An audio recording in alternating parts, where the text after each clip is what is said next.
Champions find a way to make it happen. No matter how long it takes, they find a way. We're Iron Range Adventures podcast. I'm sitting here with the one and only Mr. Cal Wallace. How are you today? Doing well, sir. Well, thank you so much for being on the podcast. For people that don't know, who is Cal Wallace in your own words? You know, I guess in my own words, I'm a son of the Iron Range. I'm a third generation miner. I'm someone who's always lived on the Iron Range. I work in the mining industry. It's kind of the embodiment of who we are here. Yeah, that's really what it's all about. All right, and then you spent 28 years as a steel worker. What did that teach you about your life, leadership, and people? Being in the steelworkers is really interesting. It's not uncommon at all for people on the Iron Range, right? It's almost ubiquitous. There's so many generational steelworkers. I mean, I'm a second generation guy in the local 1938 myself, and you know, there's a lot of unity themes, obviously, in labor, and so you know, you learn about the value of solidarity. You know, sometimes you learn about the pitfalls of the individuality that you might be giving up when you're in a labor union. But in terms of leadership, I mean, I've seen a lot of that come and go on the union side. And I mean, we've got you know, John Arbogast, who I worked with years ago, and you know, we were very different politically. Sure. And now, you know, he is in the District 11 as the staff assistant, and we work together at the government level, Sure, hand in hand. And so, you know, seeing him rise through ranks of leadership and trying to make sure he's doing things for his members has actually been pretty rewarding for me to notice that just kind of like that shift, sure. to that higher level.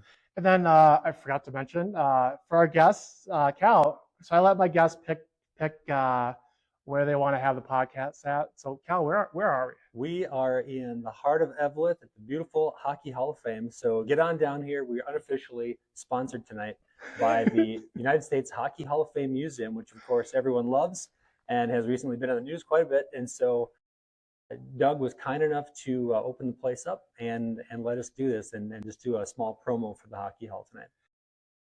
Also, too, I mean, the reason I came across Cal is actually I was driving down the road, kept seeing these signs on the road for Cal Wallace, and I actually added you on Facebook. Yep. And then started chatting, seeing his posts. This is the most genuine, funniest guy that you'll ever meet. So, and I just want to kind of let that know that, like, hey, like, behind all of it, he's a great guy. I'm so thankful for you to be on the podcast. I appreciate that. And then, so kind of dive into our next question. How did becoming a father change your perspective on work, community, and the future? Being a dad, you know, for the listening audience, you know, the people back at home, you know, I'm the father of 9 children, and so a lot of people say, "Oh, that's a lot of kids," and I always like to say that, you know, 1 is a handful. We were blessed with 9. My wife is an absolute rock star. Sure. Actually, my wife homeschools our kids as well. I have several that have gone in various trades and things like that. But being a father really solidifies your need, right? And you have kids. No, you don't. Okay. Having kids really solidifies your understanding of adulthood, because hopefully people are doing this, right? You realize, okay, it's not just me anymore. It's not just me and my wife anymore. We need to do something to build out a future for these kids. We need to bring them opportunity, and I have to work hard to make sure I can feed them. Right. And then what did your family think about you stepping into politics? You know, my family, I think, like on my maternal side, like my mother, for instance, she's amazed by it. She's wowed by it. She loves seeing me in the news. She might even watch this podcast and might say, you know, "Hi, Mom." Yeah. But you know, it's something that, you know, it brings a sense of pride now for her. Now, to my family, it's radically changed their life, because now as a public figure, and I don't really even like to think of myself as a public figure. I'm a kid from Clinton Township, but that is the truth. People will say, "Oh, I saw you on the news," and I'm like, "You did? I don't know. You know, it's something that happens." they'll report on anything apparently. And so it definitely has changed us. They have been very, very supportive. Awesome. I really can't thank them enough. When it came to campaign season, a lot of people saw us out and about in parades and things like that. I think we did like 12 or 13 parades in the summer of 4. It was insane. And so now next summer is going to be another busy year because we're back to election year. Sure. Okay. And then what was the exact moment you said, hey, I'm going to run for office? The exact moment I think was I can't pick the date, but it was late September in 2023, right? 2023. Okay. I really felt like we didn't have a candidate that was ready to run. Sure. And I really felt like we needed to be able to kind of dethrone the trifecta, which we did do, the DFL trifecta. And don't get me wrong, in the past on the Iron Range, there were times when our DFL members were doing really good work for the folks here. So I want to give them credit where due as well. The modern day Democrat Party, I have a lot of struggles with stands that they've taken and things that they did in the last biennium. Sure. And so basically it was in September that we decided that I needed to run. Sure. Something I took very seriously, something I never wanted to do, was move to St. Paul and have an apartment and driving crazy traffic. And now, Ranger Boy here is doing that. It's definitely not my favorite part, but it's okay. I just seen a story about driving through traffic? Oh my God. And you had your daughter driving, is that right? Well, it was my wife actually. Oh, your wife was driving? Yeah. Okay, and then what do you think people misunderstand the most about politics or elected officials? I think for some people it can be that it's this big grandiose thing, but I think everybody comes to politics or into elected office for a different reason. Sure. Right. I had my reasons. I wanted to sustain and expand mining on the Iron Range because, it's always provided for us. Right. It's the backbone of our entire economy. And as a matter of fact, I just came from Mintac just now. I said I was a 28-year steelworker. Now I'm a 29-year steelworker. Sure. I'll have 30 years in April. But everybody comes to politics for a different reason. And I think that it probably helps. I always like to joke that it helps if you're egocentric or if you really want to serve the people, or both.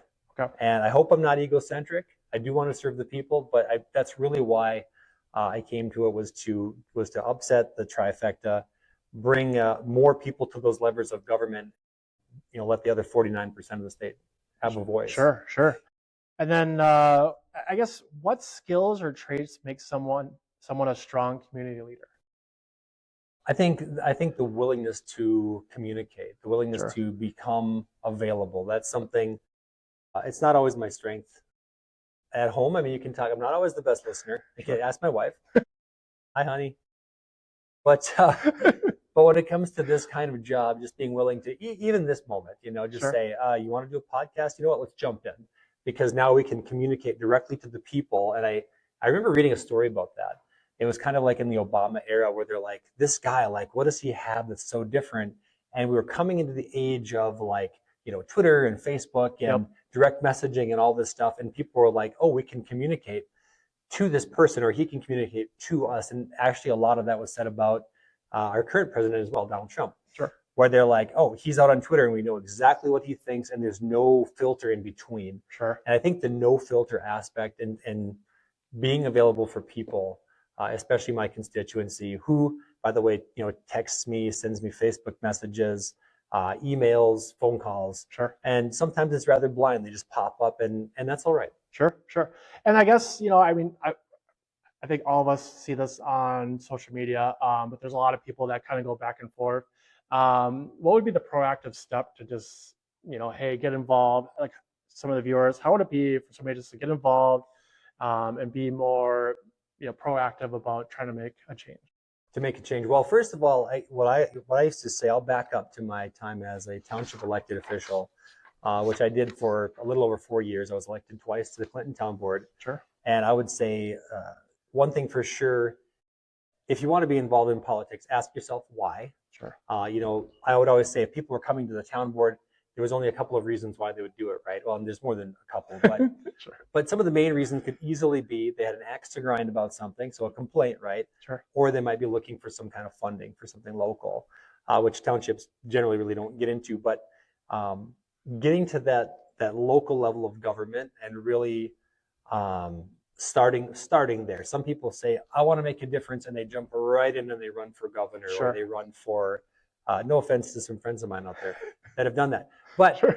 you know, it's a huge step. I had Sure. people say to me, it's a huge step to go from a township supervisor to a state legislator. Sure. They're not wrong. That is a massive step. But if you honestly want to make a difference and you think you want to do it on a policy level, getting involved in something local, whether it be township, if you live out there, if you live in a city council, county commissioner is an opportunity for some folks. I know my commissioner is going to be retiring next year. Okay. As a matter of fact, I'll dump this here. That was my original plan. I was going to work on the town board, and I got really interested in county government. Sure. I was going to run for commissioner, and then this race got in the way. So I gave up the dream and went to St. Paul instead, which maybe was a loser move, but yeah. I didn't have it on here, but I guess for a lot of our viewers, I mean, there's a lot of like hard times right now. I mean, a lot of things going on that just make days hard, and I think we all have hard days. Yeah. For you, like, what is your secret, like, to getting through those hard days and like trying to fight through it? Like, who's your support? Like, kind of touch on that. Yeah, I mean, on a personal level, my wife is absolutely my rock. But I mean, it cuts back to a faith level, Sure. Like my faith in God, and my need to be with my family and that core group of people, and really the people of the Iron Range. Like, we're all trying to stay together and try to maintain this place that we care about. Right. So that is huge, just to remember where you came from and care about the people that brought you here. Right. And then we have rapid fire fun questions. Are you ready for this, Cal? Are we there already? Or are you just mixing these No, up? we're there, Cal. Oh my gosh. We'll go there. So coffee or energy drink? It's got to be coffee. Okay. I like almost any kind of coffee, but right now I'm just sticking to black coffee. So. Is there somewhere local that you get the coffee from, or you get it at home, or what's? I was totally going to cut a commercial for a holiday, and okay, it's called Circle K, but Rangers know this. It'll never be Circle K, right? It'll never be Circle K. It's always going to be Holiday. I understand they got to do what they got to do, but it's Holiday, man. So their coffee is right on point for the price. But I've enjoyed Caribou. I've enjoyed coffee at home. Okay. So. And then pancakes or waffles? It's totally waffles, and I'll tell you, growing up as a kid, that was one of the few things that I could make. And I mean, now that I'm older, of course, I basically only still make a few things. So waffles it is, and my family, we have an old recipe we follow. We make from scratch waffles, and they are the best. Sure. And then I think this will be a good sponsor for whoever's looking. Favorite Iron Range restaurant? That puts me in a hard spot. Yeah, it's a hard question because we have a lot of great restaurants. I mean, I shouldn't say a lot. We have a lot of restaurants, and it depends on where you are in the Quad Cities, right? Like, I've been wanting to get out back to the Bird. I haven't been to the Whistling Bird for a long time, and I've asked people, and they're like, "Oh yeah, it's great. You got to get back there." I've had a lot of good meals right here in town at the Boomtown. If I'm with my family, we default to the Village Inn. They've been very good to us, and I can't believe how busy they stay. Oh yeah, it's amazing. I mean, but the food is good, and I got to give a huge shout out to Canaries. So I've been taking this question in a wild direction. The Canaries restaurant, that family built that from the ground up, and they do such amazing work, and they've hosted people that they really care about the community, and sure. I mean, obviously the others do as well, but I have some personal connections over there, and my son's girlfriend worked over there a bunch, and it's just a really great place, and it's got a real loving feel to it, and so. But yeah, I mean, Boomtown, I got to give a shout out to the Thirsty Moose. They've got fantastic burgers. My district, I held my watch party, I guess you call it watch party, on election night. We went to Sure. Jim's, and Okay. they took really good care of us. So it's hard to go wrong, I think, at least at those places. Yeah, they're all good. Those are all good choices. They really are. And then best hidden gem spot on the range. You know, something I think that's underutilized. Well, I mean, clearly we're in the hockey hall, so Yeah. this is a hidden gem right here on the Absolutely. Iron Range. I think a lot of people drive by, they don't realize just the. I mean, it has a grandiose feel to it just because there's so much history here. So it is honestly a hidden gem. One that I took. We had a guy here doing videography for the Pan Continental Curling Championships that were in Oh, Virginia. sure. And I had a guy from Ottawa that was here. He was their, well, one of their filmographers, whatever you call them, cameraman. So we got in a vehicle, and that was sponsored by U.S. Steel, by the way. I took a U.S. Steel vehicle, and I brought him up to the Leonidas Overlook. And for those that don't know, you've been up there, it was in pretty bad repair before, but that is kind of a hidden gem now. You know, someone's gone about the business. I don't know who it was, if it's the city or the IRRR or who it was. IRRR, for those that don't know. Iron Range Resources and Rehabilitation, probably Mineland Rec or something like that. I don't know who did it, but they did a fantastic job. They've really cleaned it up. They've made it more of a place where you can honestly go and have a picnic and not feel like, oh, I should stop and pick up garbage. Like Sure. it's a more park-like setting, and the view is fantastic. So if you haven't been to Leonidas Overlook, it's right outside of Eveleth here. You got to get there. And then favorite Minnesota season? Winter, fall, spring, or construction? I do love me some construction. I do. I like the warmer weather. I like to pretend we have time to get to the beach and go and get some sun. I don't get a lot of sun anymore. So I like the construction season for that reason. But I've warmed up. Here's a way to say it. I've warmed up to winter. Sure. Partly because of curling. I love to curl, and you can get your time in. We got a world-class facility right over here at the Range Recreation Civic Center. It's fantastic. And so I've been curling since I think about 2017. And I'm not great at it, but it's a family sport. Yeah. And awesome. So get out there, and if you haven't done it, you got to get out there. Sure. And then I know you moved down to St. Paul of the apartment, but if you could bring one thing to St. Paul from the Iron Range, what would it be? Just the love of this place. Yeah. The love of this place, because, you know, people drive through and they don't really have a feel for it. But I think once they've had a chance to spend time here, they really do love it. And so I like to bring as many people as I can here and help them to really begin to appreciate our homeland. Sure. That's awesome. And then what's the most Iron Range thing? What's the most Iron Range thing about you? Well, my wife says it's and she hates this. She says it's how I say I seen. I like to say, yeah, I seen this the other day. That's not proper English, you guys. It's not proper language, but sometimes I just trot that out there. I like to tease my kids, and this is off topic. Oh, yeah. But I like to tease my kids, and, you know, when the word debris comes up, I like to say debris just to mess with them. You know, but then you say it so much, it becomes like part. But the most Iron Range thing about me, I think, is probably how much I've come to embrace really what is our way of life, which is mining. It really is, you know, one of the top of list things.